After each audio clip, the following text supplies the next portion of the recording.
Good afternoon and welcome to Nationwide on the network service of the Nigerian Television Authority. We're reaching you live from Abuja. I am Ronke Kolawole. The Federal Executive Council has approved a robust plan of action towards putting an end to open defecation in the country by year 2025. Consequently, an ambitious Clean Nigeria campaign is soon to be launched by President Muhammadu Buhari, who has also agreed to serve alongside other members of the Council as first-level ambassadors towards leadership and commitment for its successful implementation.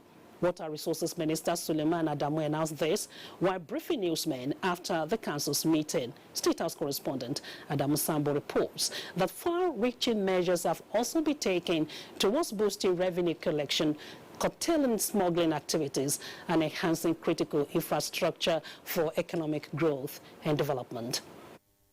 As the Federal Executive Council winds down its activities under the Buhari administration's first tenure of office, it is indeed a race against time.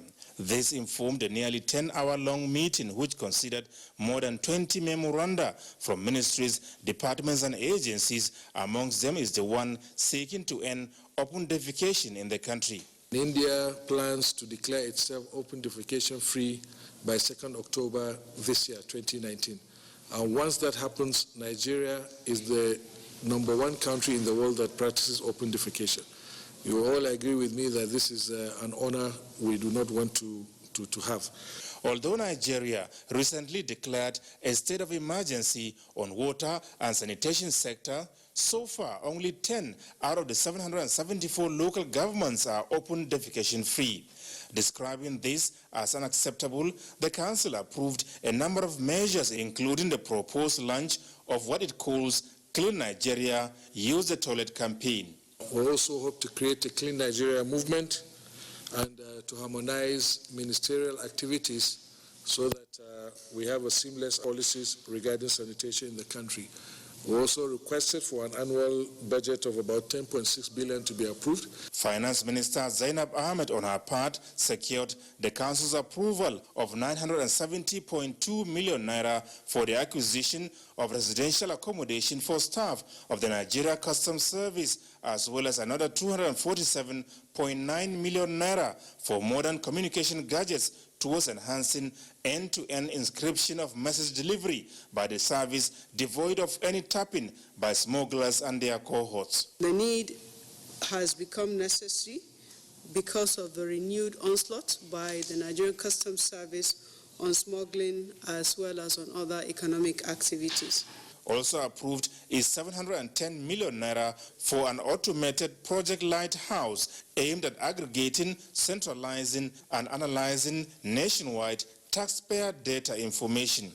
The system will enable us to see a 360-degree view of the tax situation of any taxpayer.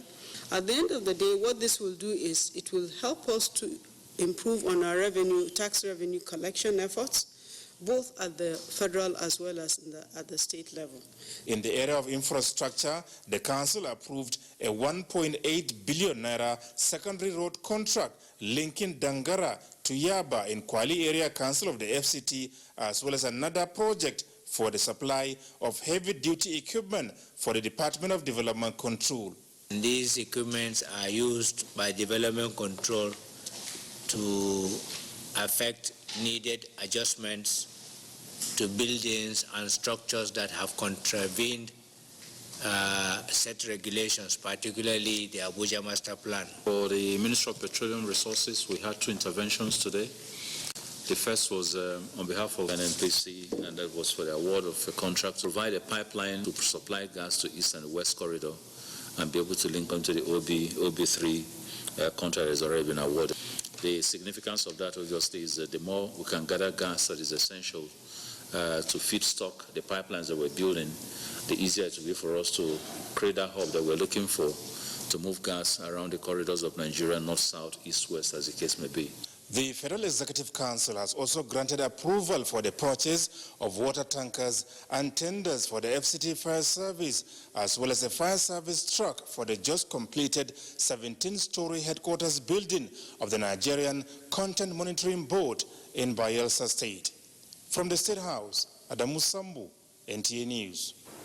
In the meantime, achieving a universal healthcare delivery is the task before members of Senior Management Course 41 of the Nigerian Institute for Policy and Strategic Studies, Kuru. Acting Director General of the Institute, Jonathan Juma, made the pronouncement in Bauchi during a council visit of Governor Mohammed Abubakar. Mahmoud Ibn Mohammed reports that the team is in Bauchi on a study tour. The President has challenged members of study with members of Course 41 to look at how we can fund the universal healthcare delivery in Nigeria.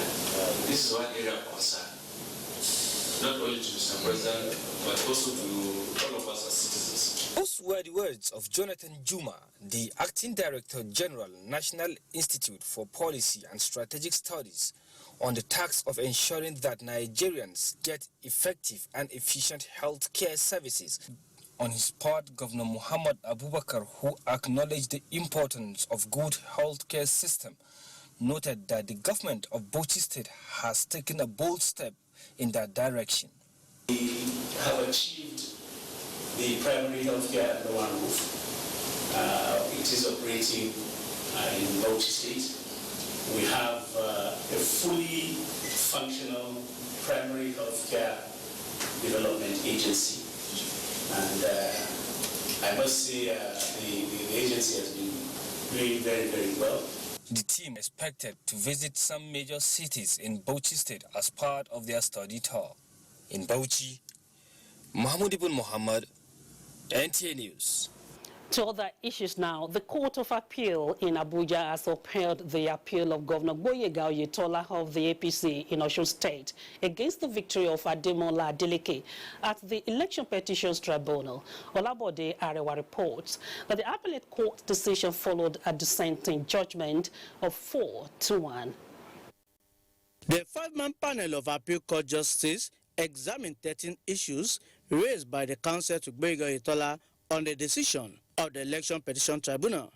In the lead judgment, the court held that Adeleke failed to prove allegations of overvoting in 17 polling units during the said election. The appellate court asserted that the tribunal erred in amending Adeleke's petition and voiding some votes before declaring Adeleke as the winner. The court also held that the absence of Justice Peter Obiora during the tribunal's proceedings on the 6th of February 2019 and his consequent participation in reviewing and reading of the judgment voided the tribunal's judgment.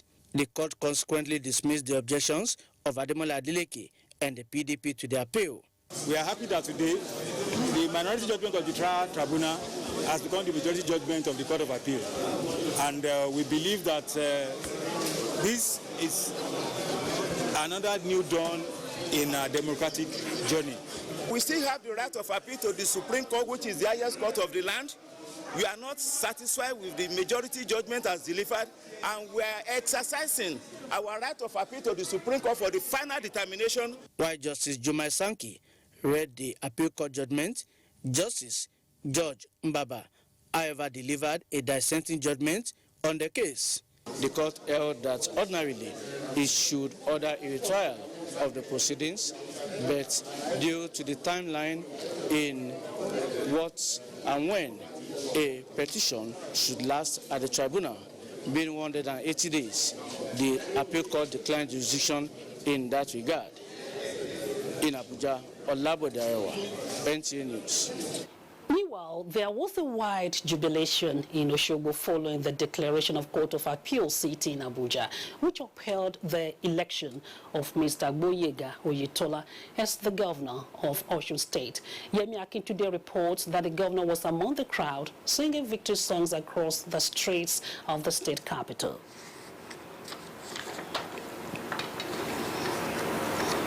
Let's go to Jigawa now, where the State House of Assembly has impeached its Speaker, Isa Idris Gwaram, and elected Idris Garuba from Jahun constituency as the new Speaker. Also impeached are some principal officers of the Assembly. Danjuma Meyaki's report is hereby presented. 22 out of the 30-member State Assembly supported the change of leadership in the House due to what is the alleged non-performance on the part of the impeached Speaker. Also removed were the majority leader and chief whip of the Assembly. The new Speaker, Idris Garba, who is re-elected as Speaker having been impeached in January 2017, promised to carry all members along. It is going to be a clear and new era in this part of the House.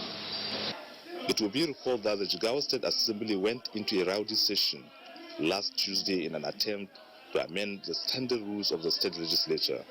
The Assembly's symbol of authority, mess, was broken during the crisis. And in another development, Governor Abdullahi Umar Ganduje has signed Kano State Emir's Appointment Amendment Law 2019. Abdullahi Mustafa reports that this allows the creation of 4 additional emirates in the state.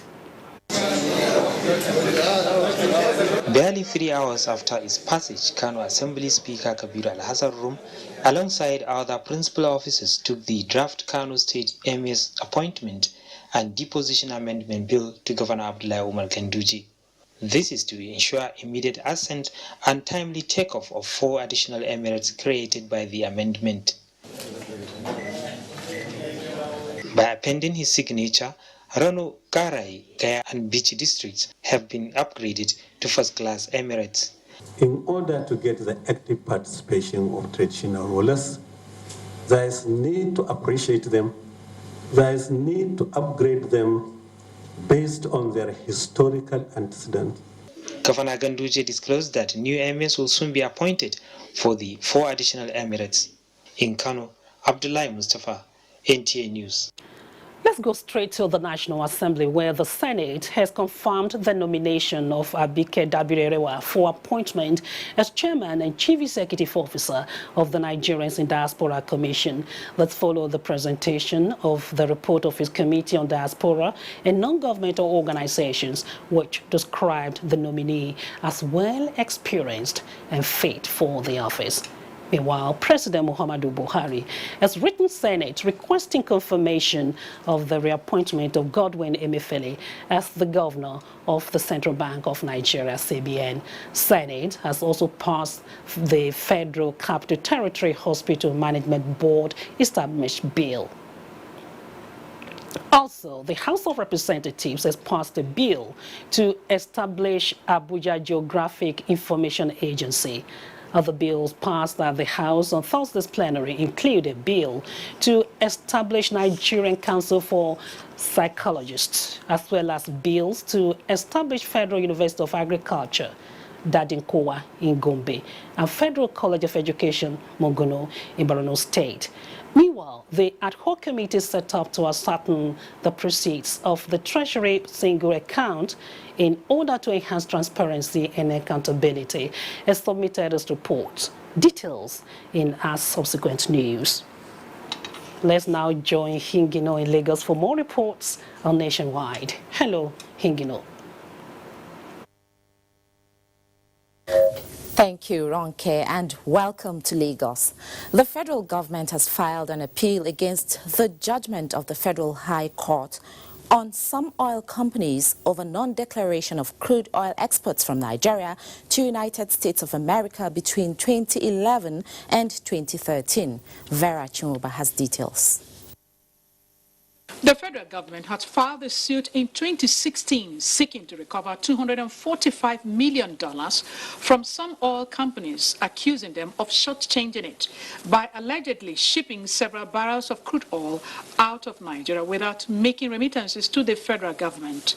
Among the companies are Ajip Oil and Brass Oil Services, which the federal government sought to recover $55 million and 54 million pounds, representing a shortfall in the amount of excess crude in excess of 500,000 barrels of oil lifted outside Nigeria on board the vessel MT Cosmos.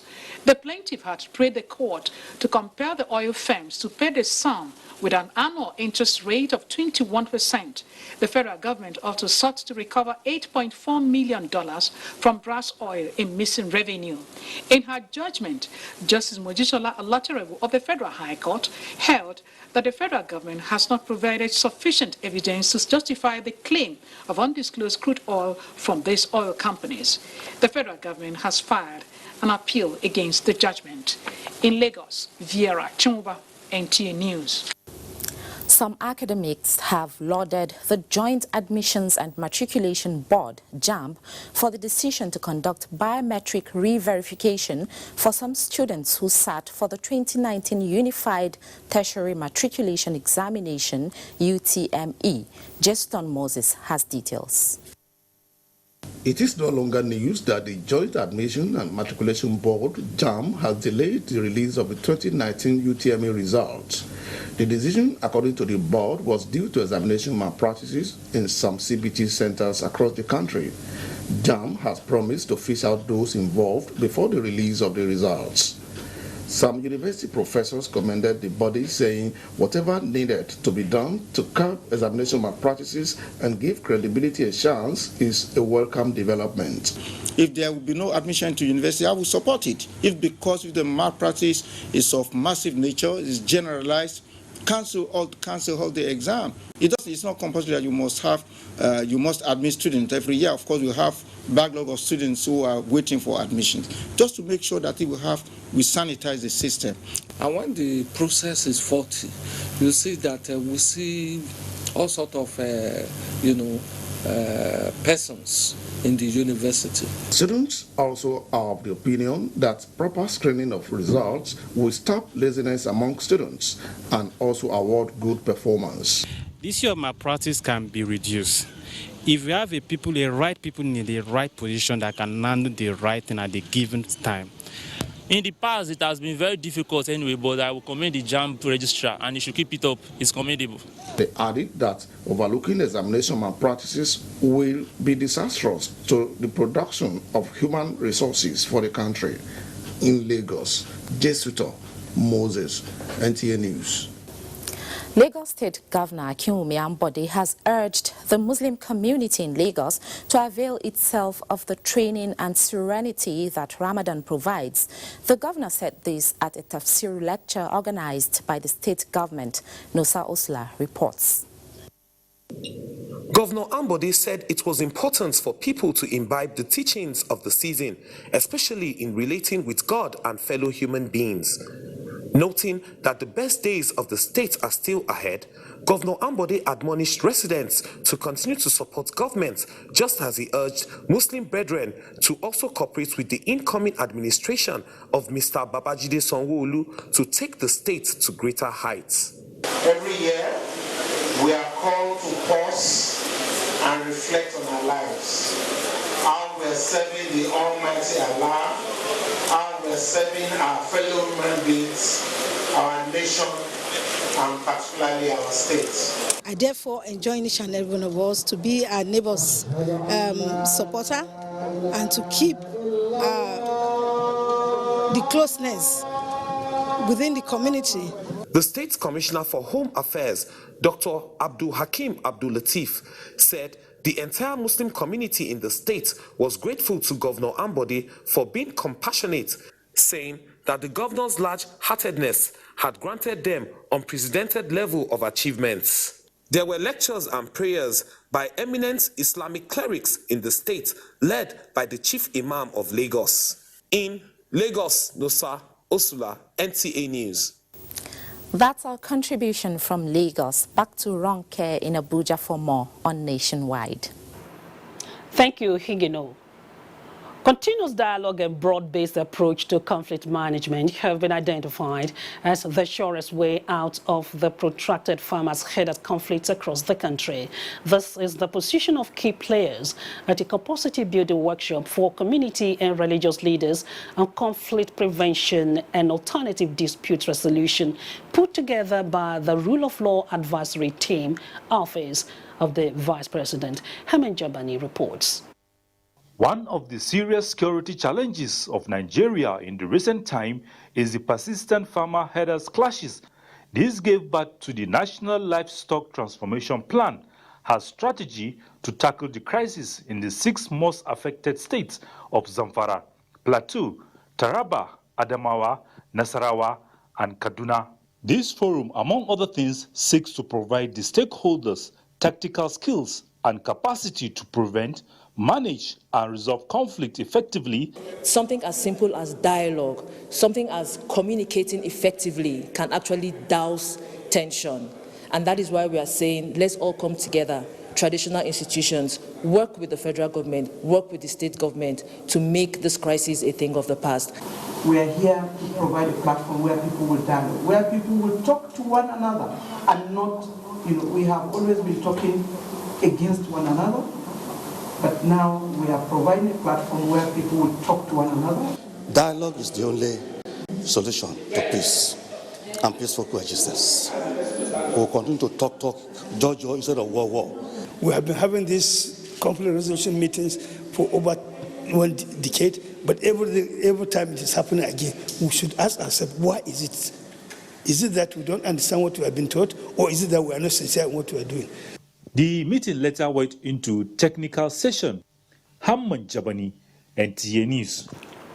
In a similar development, Institute for Peace and Conflict Resolutions is to establish zonal offices across the 6 geopolitical zones to boost service delivery and security in Nigeria. Acting Director General of the Institute, Bakut Swab Bakut, at the Infrastructure for Peace project on grassroots peace and capacity building for youth and women said, now is the time to increase synergy across board to tackle violence in Nigeria. Salihu Abdullahi has the details.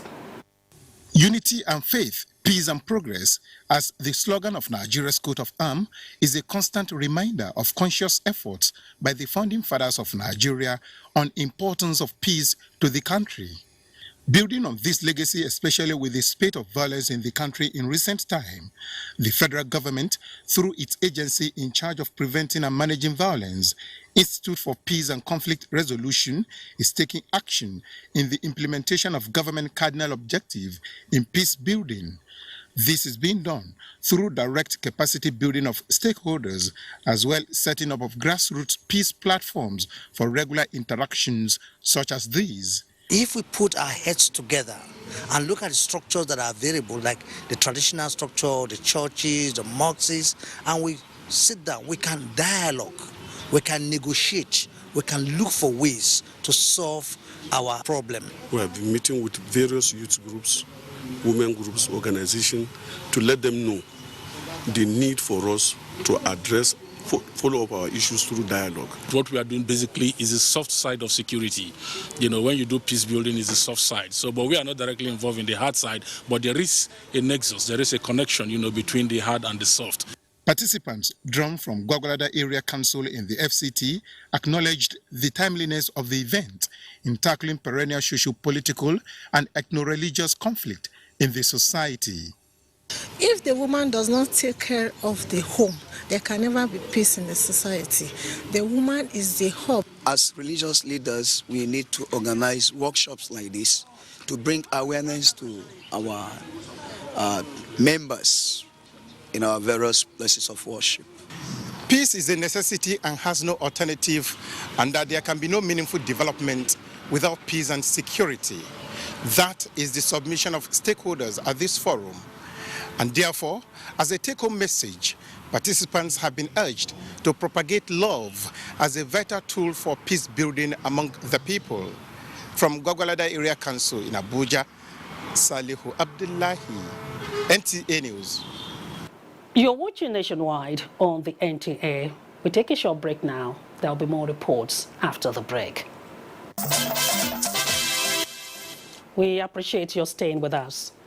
The federal government says it has expressed its commitment to continuously providing an enabling environment for investors to do business in Nigeria by fast-tracking the Ease of Doing Business initiative.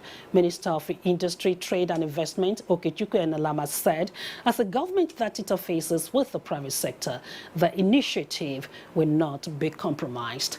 He said this today on Good Morning Nigeria while reviewing trade and investment in the last 4 years. Lydia Sanson reports. Effective trade is profitable for both parties involved. For instance, Nigeria's trade surplus increased to 789.5 billion naira in December 2018 from 761 billion naira in December 2017. It is in the light of this that President Muhammadu Buhari's key focus remains that of providing a favorable environment for investment to thrive. Enalema says the president is also committed to trade facilitation agreements with players who are also committed to investing in Nigeria. The launch of the Industrial Council, chaired by Vice President, has come up with policies changing the narrative in investment in Nigeria. We basically launched a program called Made in Nigeria for Exports. The whole idea being that you want to have competitive centers of excellence where the things you produce them to such quality and at such competitive cost that even if you didn't sell it, you can even sell them abroad if you wanted. And so that program has been launched by the president and is ongoing. The feasibility studies underway for the establishment of specialized industrial parks, he reiterated, will continue to reposition trade and investment. Niyi Akinsiju, an economic expert, is of the view that policies like the Anchor Borrower Scheme is a paradigm shift with visible results. You measure your purchasing managers index, your manufacturers PMI. Over the last 16 months, we've recorded an above 50 points, And once you are recording 50 points in your PMI, especially your manufacturer's PMI, it means that you are doing good. Now, we're now just on the margin of 50. We've done a 56 above. This month, last month, March, we are doing 57. It means that industries are flourishing. Inventories are properly managed. Employment is on the increase. The guests are optimistic that with long-term projections on the creation of industrial parks across the country, millions of jobs will be created. In Abuja, Lydia Samson, NTA News. Meanwhile, redefining the economy for sustainable development through different perspectives of marketing has been stressed as a means of creating new value chains, set standards and policies, as well as promote exportation across the globe. This came to the fore at the annual General Conference of the National Institute of Marketing held in Port Harcourt, Rivers State. Discussants expressed their views on the need for manufacturers to repackage and for investors to standardize their products to conform with international standards, hereby creating marketing-driven economy. You don't have to be sentimental. Markets are not. Markets are frank, they are honest, they are not sentimental. You go for what you have an advantage in. You don't have to produce everything. You have to find the area where you are best at and do so. And then make sure they are the best, and every other person needs to buy that from you. The other areas you can do. That's why you have balance of trade. There is need for us to begin to believe in who we are, in what we do, and in what we are able to produce. If I need to validate who I am all the time by what I get from the foreign countries, then I don't have anything. When facilities are provided by government at in various areas, people should try to conform with the rules, because individual attitude as citizens will go a long way to also support what the government is doing. Since, however, urged all marketers across the country to learn marketing rules and take advantage of opportunities provided by the country's large population. This is nationwide. Governor Obaseki pledges support to private investors in education. Olajide is standing by in Benin with details of this and other reports. Hello, Olajide.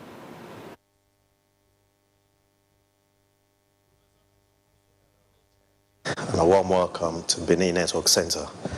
The performance of Governor Godwin Obaseki has continued to be lauded by citizens. Latest of such is Chief Gabriel Egbenede, the Esama of Benin, who was described as the governor's development stride as telling. Good luck, Inaini. Our details.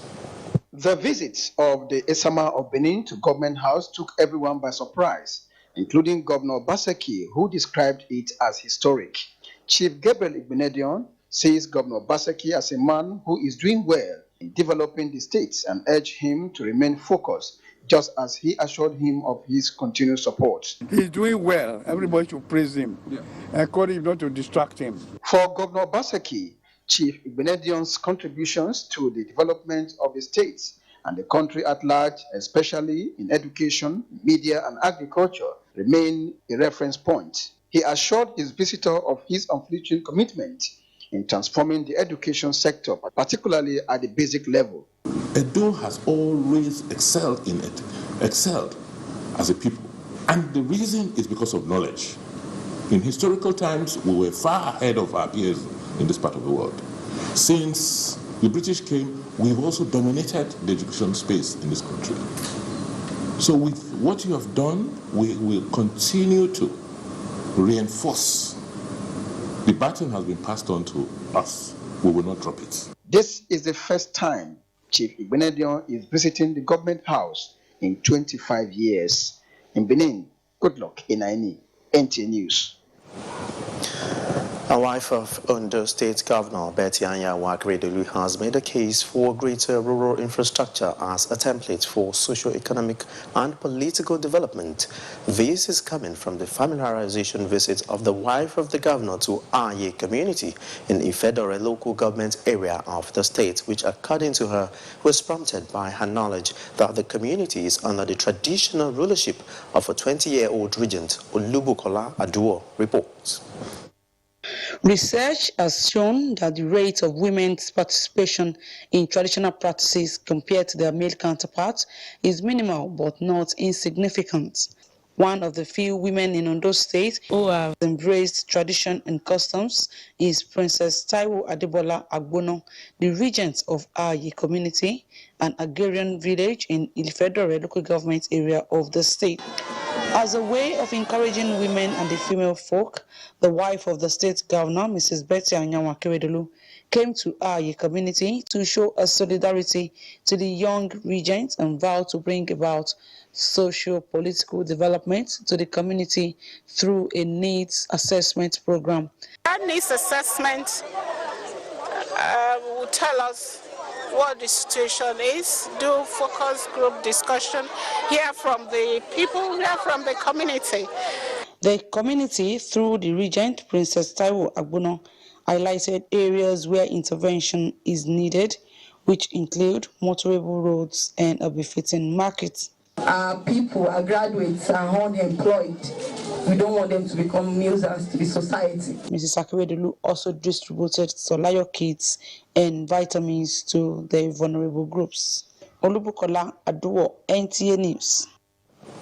The Senate has called on the government and financial institutions to support and ensure effective implementation of the new financial guidelines on the operations of local government accounts issued by the Nigerian Financial Intelligence Unit.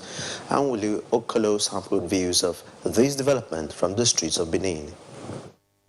Local government is designed to deliver services at the grassroots and bring governance closer to the people. This third tier of government over time is faced with a lack of financial autonomy due to the provision in the 1999 Constitution for the state and local government to have joint accounts. This directive is being viewed as a step to push the developments of the local areas. It will make the local government work independently. They are the people that are the grassroots. They reach out to the people. They know what the people want. They have this is 100% opportunity now to use their money to make their local government a better place. While some others think that financial autonomy presents an opportunity for locals to hold their officials accountable.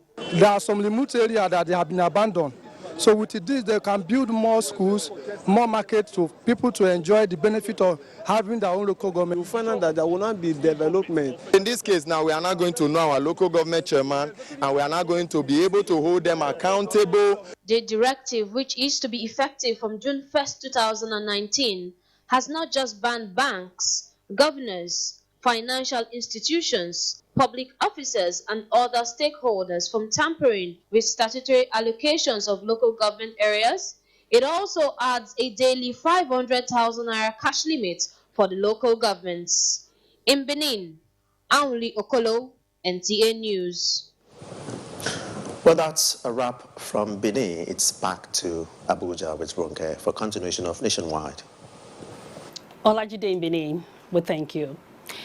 The federal government has taken further steps using mobile phone movements to generate data for developmental programs and security purposes. This was at the inauguration of the National Technical Working Group on National Mobile Big Data Analysis Program in Abuja. The idea behind this is that mobile phones used communication and business transactions to generate data, which is described as footprints of the users by information technologists. Process them, it gives you new insights about behaviors of Nigeria, whether in terms of where they live, where they commute every day to work, or for other leisure services, So that is the sense behind this.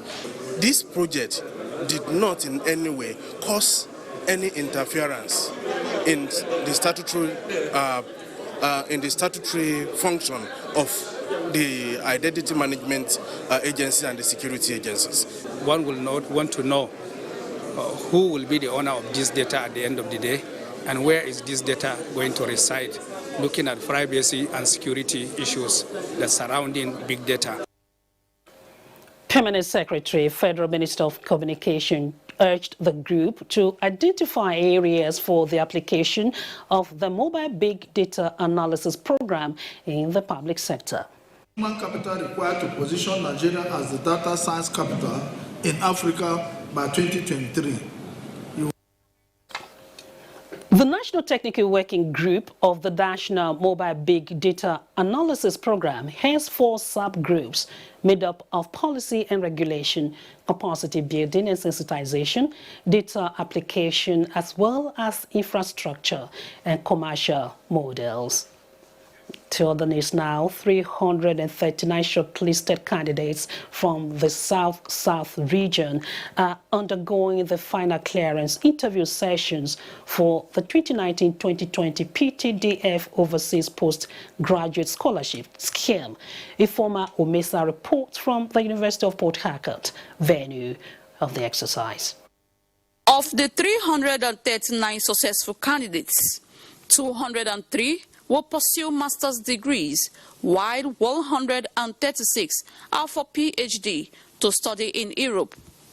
The PTDF scholarship scheme covers fields of engineering, geology, science, and management studies. It is a special purpose fund to train and make available skilled, competent, and qualified local manpower for the oil and gas sector of the Nigerian economy. Deputy Manager, PTDF, Violent Obomo, expects the successful candidates to excel in their chosen disciplines in good character while promoting the image of the country. A lot is going to be spent on the students, and PTDF expects to get value for money. So we don't expect anything short for a poor performance from many of the students. Expressions of optimism and pledges to contribute to the development of the nation. I'm going for a master's degree. I've done what I think I could, so my credentials spoke for me, and then I have tried to make my case about what I want to achieve. Due to climate change, there's a need to complement the petroleum industry so that we have an alternate source for energy and also help our economy. We convinced the interviewer about our prospect and what we can actually offer to the oil and gas industry. The Petroleum Technology Development Fund Scholarship is an annual postgraduate scheme pursued under a strategic partnership with universities in UK, Germany and France. In Port Harcourt, Ifoma Omesa, NTA News. National Orientation Agency sensitizes citizens on government policies and programs. This and more with Mohammed Imiduguri. Hello, Mohammed. Hello, Ronke. Thank you and welcome to Nationwide from Maiduguri. Climate change, agricultural insecurity, and the need to apply modern technologies for increased farmers' yield was the focus of this year's in-house review meeting by the Lake Chad Research Institute, Maiduguri. The meeting, which attracted agricultural specialists, stakeholders, and farmers from the entire Northeast, also brainstormed on sustainable livelihood and food security for the nation. Pauline Kujevana reports. Lake Chad Research Institute in-house review meeting and Northeast Zonal Refits Workshop is an annual event where previous year's achievements and challenges are assessed. This is in addition to exchange of ideas between scientists, policymakers, industrialists, farmers, and other stakeholders for the development of agricultural sector in Nigeria. Executive Director at Lake Chad Research Institute, Dr. Carlson Gwadi, said the institute over the years facilitated agricultural production through the development of improved technologies for adoption by farmers to obtain higher yields and income. Generation of research technologies and improving access to research and extension services are critical in moving Nigeria. Representatives of the Agricultural Research Council of Nigeria, Abuja, Maidugu Shaibu, and that of Country Director ICRISAT, Ignatius Agrawi, as well as the General Manager of Peace FM, Fatih Aldu Yusuf, among speakers who identified the Lake Chad Research Institute as making positive impact on agricultural practice in Northeast Sub-region. Chairman Walwane and Sons Nigeria Limited, Kabir Abiso, and President Agricultural Village Borno State, Al-Amin Umara, among other farmers, pledged to take off good this farming season. In Maiduguri, Pauline Kujevana, NTA News. The National Orientation Agency, NOAA Borno State, has, as part of its mandate, initiated a program that ensures government organizations keep the people abreast of policies and programs of government for feedback and effect. The program, which took place in Maiduguri, the Borno State capital, attracted participants from government ministries, agencies, non-governmental organizations, the police force, and other security agencies. Rebecca Bature reports. The Borno State Commissioner for Home Affairs, Information and Culture, Mohammed Bulama, who ascertained that accountability is a cornerstone of development, said people need to know what government is doing from time to time. The Director of Research, Planning and Statistics, Minister of Reconstruction, Rehabilitation and Resettlement, Malum Izge, presented a paper on the activities of the ministry, which include identifying areas affected by activities of insurgents, restoration of infrastructure, livelihood of the displaced communities, and resettlement of victims of early recovery and social cohesion in the state, among others. He said the ministry has reconstructed houses, schools, and provided food items in 14 local government areas of Borno State, in collaboration with non-governmental organizations in some quarters. We feel it is now time to bring government ministries, department, and agency to showcase achievement of their respective MDS to the public. People are happy to know what really TRIPL stands for, what is our mandate, what is our objective, and what we've been doing for the people to bring succor for our people. We look forward for this type of fora where we will dish out more of our activities to the people. There were remarks by some government officials as well as interactive session. In Maiduguri, Rebecca Buturi, NTA News. Now, fruit intake is vital to human life as it hydrates the body, especially at this extreme hot weather condition being experienced in Maiduguri, the Borno State capital, with Muslims observing the Ramadan fast. Maimuna Garba takes a look at the importance of fruits during breaking of fast, especially at this difficult period of fasting with high atmospheric temperature.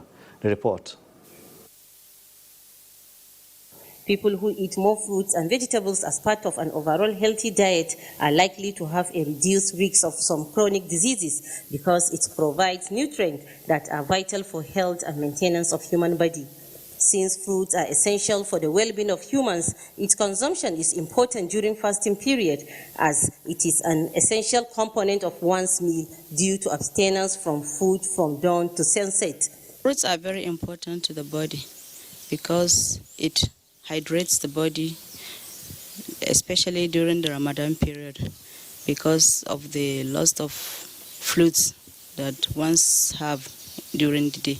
It is the tradition of Muslims to break their fast with fruits, which serves as an appetizer while breaking fast and provides energy. During this period, the demand for fruits normally increases. Fruit sellers and buyers say it is bricks business at Ramadan due to increased consumption. Experts have advised all to take fruits regularly as it's naturally low in fat, sodium and calories, especially during the fasting period.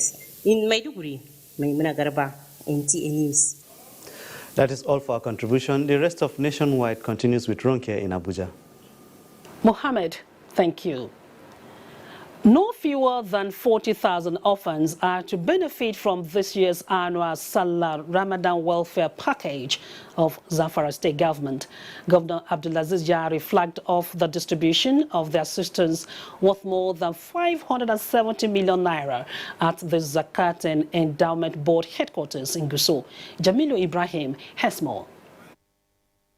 The annual tradition of extending helping hand to orphans by Zamfara State Government received a boost this year, with a significant increase in the number of beneficiaries.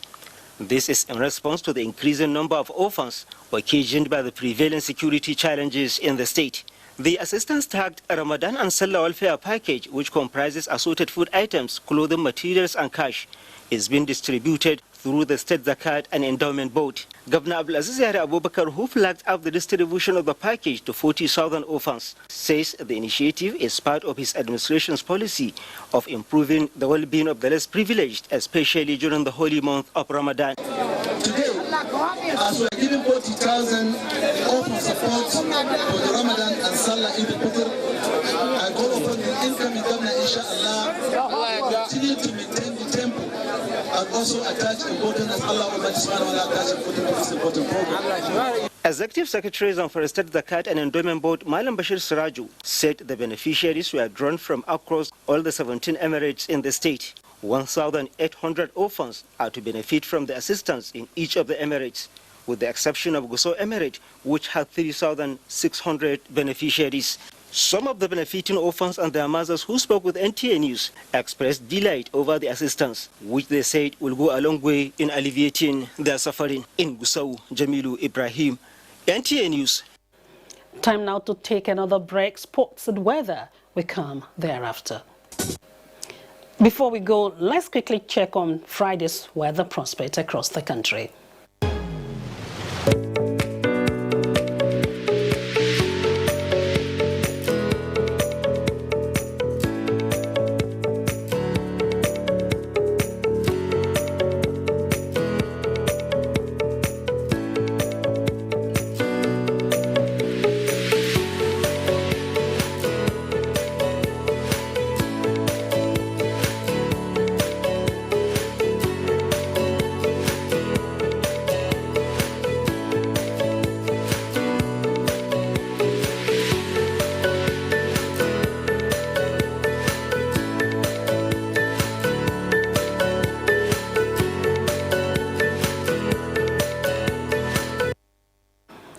That's it on Nationwide on NTA Network Service. Remember to be part of NTA International News at 7 and the Network News at 9. I am Ronke Kolawole. Thanks for staying.